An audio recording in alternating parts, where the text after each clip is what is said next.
Kembali di berita utama, saudara, seorang saksi kasus Vina Cirebon kembali angkat bicara untuk membantu menguak fakta kematian Vina dan Eki. Suroto, seorang satpam bahkan mengaku ikut melakukan pertolongan hingga ke rumah sakit. Udah nggak jawab sama sekali. Aku udah Suroto, ngomong seorang ke satpam mengaku saat itu kalau berada di TKP flyover Jalan Talun usai mendapat kabar adanya kecelakaan. Ia melihat kondisi kedua korban ditemukan dengan sejumlah luka, diduga bekas penganiayaan dan bersimbah darah. Saat ditemukan, korban Eki sudah meninggal dunia. Sementara itu, Vina saat itu sempat meminta pertolongan. Iya, benar ini. Sekarang dipanggil Eki apa siapa? Nah, ini yang laki. Banyak, darah itu banyak dan ngalir ke... Dari mana? Dari kepala, dari badan, dari mana. Nah, pokoknya sekujur tubuh itu dulu tuh banyak lukanya, Pak. Dari dua korban itu? Dari dua korban itu. Saya langsung fokus ke perempuan.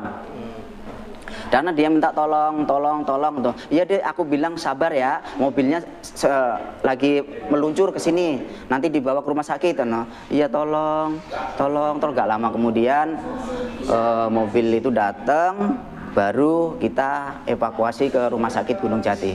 Itu ngangkat korban itu juga bertiga aja sama anggota polisi dan saya.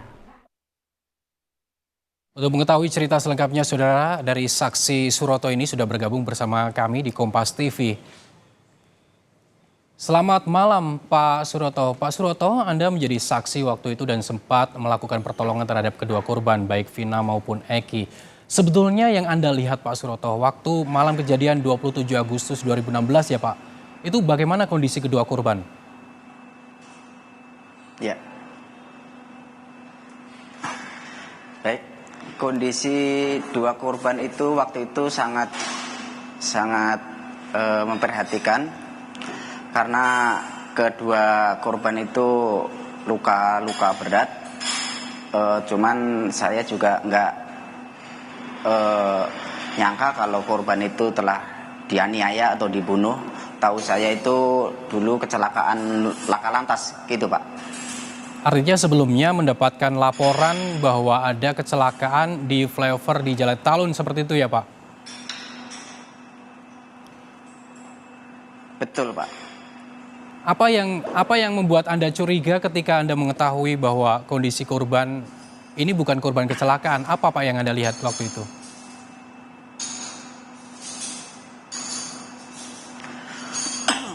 Dan kulihat waktu itu tuh saya pertama datang sampai ke lokasi itu. Di lokasi itu udah banyak pengguna jalan melihat kondisi korban itu, cuman nggak ada yang berani memegang atau mendekat, cuma melihat aja. Kerumunan pengguna jalan itu banyak sekali dan saya datang ke lokasi.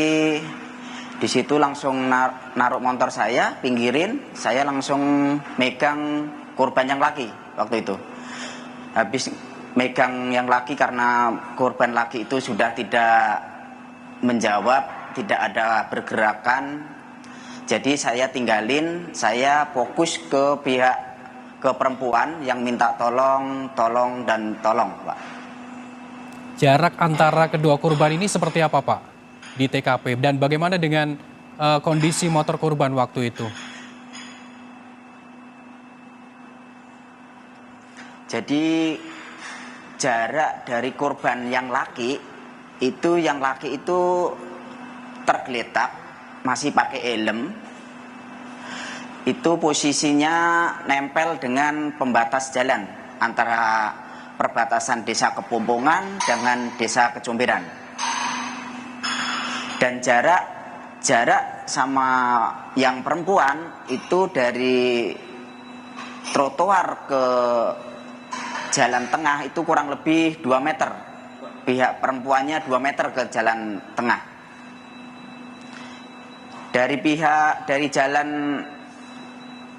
Dari yang perempuan sama motor itu jaraknya kurang lebih 6 meteran.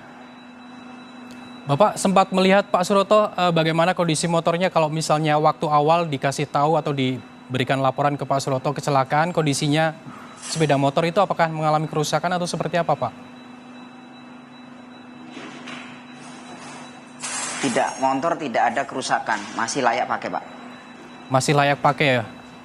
Pak, waktu itu Pak Suroto itu posisinya di mana ketika mendapat laporan? Posisi saya itu tiap sore itu ada di Polsek Talun.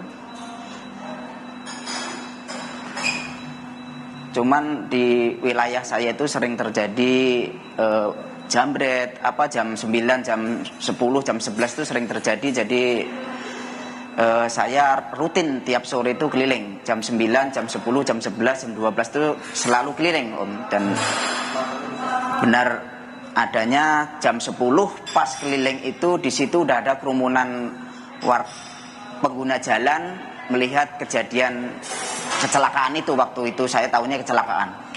Artinya waktu itu pada saat tahun 2016 itu, saya ingin memastikan Pak Suroto ini sebagai petugas keamanan, security atau seperti apa, Pak? Bukan, saya waktu itu perangkat desa. Oke, Pak Suroto kan menceritakan bahwa pernah menolong dan juga melihat kondisi Vina dan Eki waktu itu.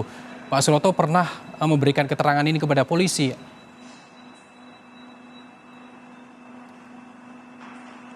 Betul, waktu di BAP di Polres Kota Cirebon, saya menerangkan apa yang saya alamin, apa yang saya tolong ke dua korban ini, Pak. Itu tahun 2016 atau tahun ini diperiksa lagi, Pak?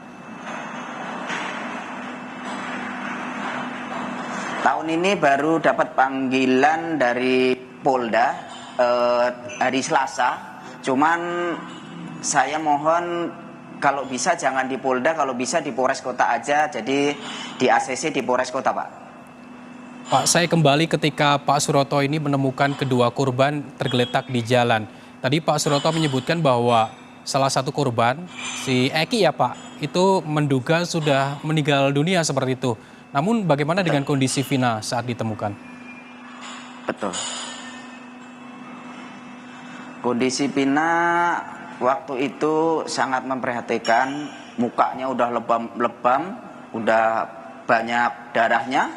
Dari hidung udah bukan darah, dari mulut udah mengeluarkan darah. Karena posisi waktu itu kurang jelas, terangnya itu kalau kena lampu mobil dan lampu motor, Pak. Saat itu Pak Suroto datang ke situ melakukan pertolongan, sudah ada aparat polisian yang datang ke situ dan membawa ke rumah sakit.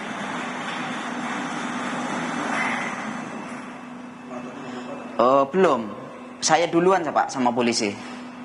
Sama polisi, lalu selanjutnya kondisi Vina ini dinyatakan meninggal itu waktu di rumah sakit Lalu atau di TKP, Pak? Di rumah sakit, Pak. Perjalanan dari TKP ke rumah sakit itu masih hidup. Baik, terima kasih Pak Suroto telah menceritakan bagaimana kronologi waktu penemuan Vina dan Eki pada tahun 2016, tepatnya pada 27 Agustus. Terima kasih telah bergabung bersama kami di Kompas TV. Selamat malam, Pak.